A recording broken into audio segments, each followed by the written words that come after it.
Welcome to Section 4 of Neurology. In this section, I will be discussing the hypothalamus, thalamus, and the limbic system. Let's get started. This is figure 8.3 from your text, which is a mid-sagittal view of the brain. Again, this is anterior, and this is posterior.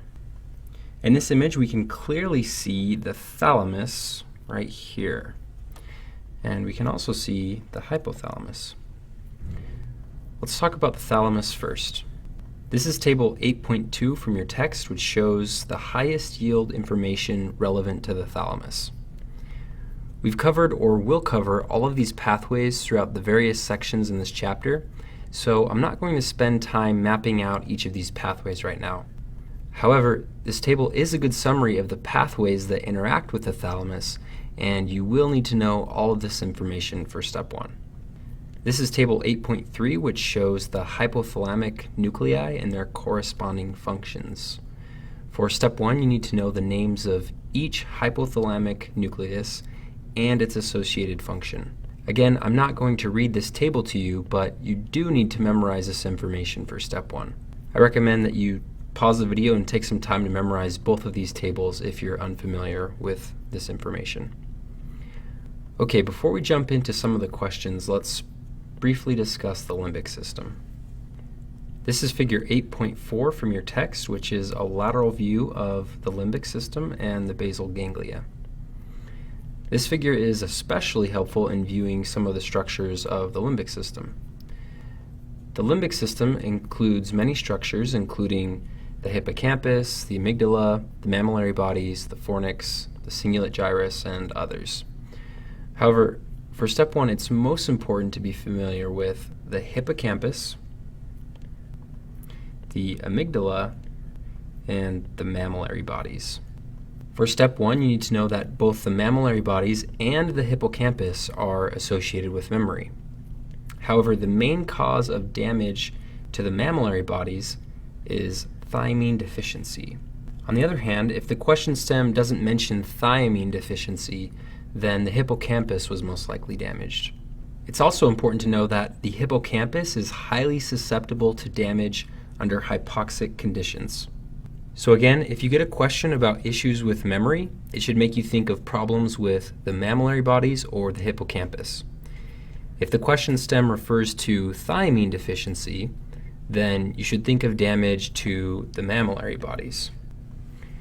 However, if the question stem doesn't mention this, or it also mentions some hypoxic incident, then you should think of damage to the hippocampus. Okay, moving on to the amygdala. The amygdala is associated with emotions and decision-making. For step 1, you need to know that bilateral damage to the amygdalas results in hyperorality, hyperphagia, and hypersexuality. And this is a syndrome called Kluver-Bucy syndrome. Okay, let's see what your text says. So again, the mammillary bodies and the hippocampus are associated with memory. And if you get a question about thiamine deficiency, you should think of damage to the mammillary bodies. And if you get a question about hypoxia and memory loss, you should think about damage to the hippocampus. The amygdala is associated with emotions and decision-making, and bilateral damage to the amygdalas results in hyperorality, hyperphagia, and hypersexuality, which is a syndrome called Kluver-Bucy syndrome. Okay, let's wrap up this section with a few questions. Researchers are studying a hypothalamic nucleus that may be damaged in patients with Prader-Willi syndrome. What nucleus are the researchers most likely studying? So the question stem mentions Prader-Willi syndrome. Recall that Prader-Willi syndrome is caused by a deleted or mutated portion of chromosome 15 that should normally be passed on by the father. Let's draw this out. The maternal region of chromosome 15 is normally silenced. So 15 is silenced. And the paternal region of chromosome 15 is normally passed on to the child. So this is normal. As you can see, the maternal portion of this chromosome is normally silenced, so the baby must get this region of chromosome 15 from dad, or the baby will develop Prader-Willi syndrome. In this example, our patient has Prader-Willi syndrome, so we can assume that he has a silenced 15 from mom, and then a defective 15 from dad. So again, dad's chromosome is defective. In order to get this question right, you need to recall that symptoms associated with Prader-Willi syndrome include hyperphagia and obesity. This question is asking about what hypothalamic nucleus may be involved in this disorder. Recall that the ventromedial nucleus of the hypothalamus normally mediates satiety, or a sense of fullness. So if this nucleus is damaged, then patients will constantly feel hungry and overeat. So again, the ventromedial nucleus of the hypothalamus normally causes satiety. So you can imagine if this is damaged, then patients will constantly feel hungry. And because our patient is overeating, we can assume that the researchers are most likely studying the ventromedial nucleus of the hypothalamus. So the ventromedial nucleus. From table 8.3, we can see that the ventromedial nucleus normally mediates satiety. So damage to this region of the brain would result in hyperphagia, as I just showed. Okay, let's do another question. A 72-year-old female presents with loss of proprioception, vibration, temperature, and pain on the left side of her body. What thalamic nucleus is likely damaged? Okay, so in order to get this question right, you need to be familiar with the tracts that convey proprioception, vibration, temperature, and pain.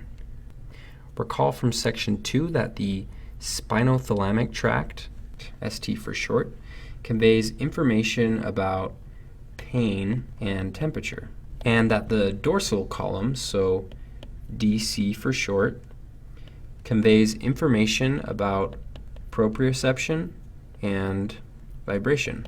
Both of these pathways synapse on the ventral posterolateral nucleus, or the VPL. In this case, we can assume that the VPL must be damaged because information from both tracts are affected. Because both of these pathways decussate or cross over to the opposite side of the body, we can assume that the right VPL must have been damaged. So again, the right VPL was likely damaged. From table 8.2, we can see that both the spinothalamic and dorsal column tracts convey their information to the ventral posterolateral nucleus of the thalamus.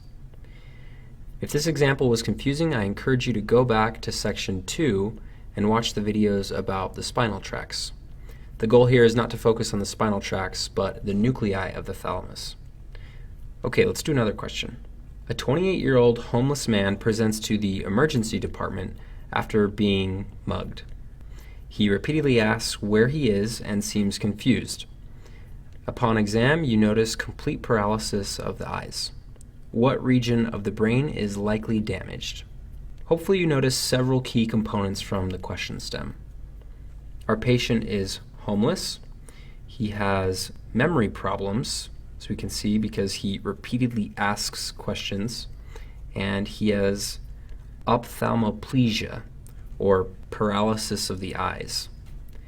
This description should make you think of alcohol abuse resulting in vitamin B1 or thiamine deficiency. Recall that thiamine deficiency can result in a syndrome called Wernicke-Korsakoff syndrome. This syndrome results in several symptoms including memory loss, ophthalmoplegia, personality changes, and others. It's high yield to remember that in this syndrome, the mammillary bodies are damaged. And this explains the memory loss and the confusion. So again, the mammillary bodies are most likely damaged because this patient has thiamine deficiency. From figure 8.4, we can see the mammillary bodies right here. Okay, let's do one more question. A 24-year-old man recently returned from his first trip to Mount Everest. During his ascent, he became injured and lost several liters of blood. Since returning, he has had difficulty forming new memories. What region of the brain was likely damaged? So unless the question stem alludes to damage to the mammillary bodies, as we saw with the last example, memory loss should make you think of damage to the hippocampus. So we know that this patient has had difficulty forming new memories, and there's no sign of thiamine deficiency, so we should immediately think of damage to the hippocampus. Also recall that the hippocampus is highly susceptible to damage under hypoxic conditions. Because this patient was at high altitude, which we know because he was climbing Mount Everest, and we know that he lost several liters of blood, we can assume that he experienced severe hypoxia. So again, hypoxia results in damage to the hippocampus, which results in an inability to form new memories. Again, from figure 8.4, we can see the hippocampus right here. And that concludes this section.